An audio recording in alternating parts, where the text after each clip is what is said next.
కోటేశ్వరరావు గారు ఈపాటికే మీకు గజేంద్ర మోక్షం గురించి చెప్పి ఉంటారు. ఆ సందర్భంలో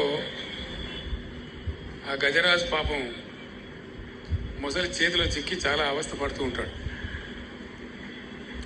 పెనుగులాడి చాలా పెనుగులాడుతూ ఉంటాడు. ఇట్లాంటి ఘట్టాలు మనకు ఇట్లాంటి పురాణ ప్రతీకలు చాలా సందర్భాల్లో కనిపిస్తుంటాయి.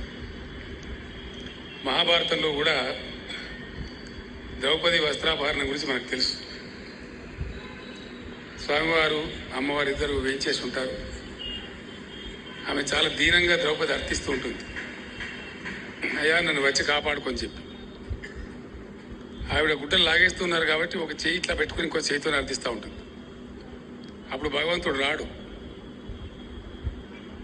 అమ్మవారు అంటారు ఆమె అంత దీనంగా అర్థిస్తూ ఉంది, మీ భక్తురాలు, మీరు వెళ్ళి కాపాడండి సత్వరం అంటే ఆమె ఇంకా కొంత స్వశక్తి ఉందనుకొని ఒక చెయ్యి అడ్డం పెట్టుకొని పెరుగులాడుతుంది. ఆవిడకి ఆ శక్తి మీద కూడా విశ్వాసం పోని, నా మీద పూర్తిగా విశ్వాసం ఏర్పడని, అప్పుడు డెఫినెట్గా రక్షిస్తానని చెప్తాడు.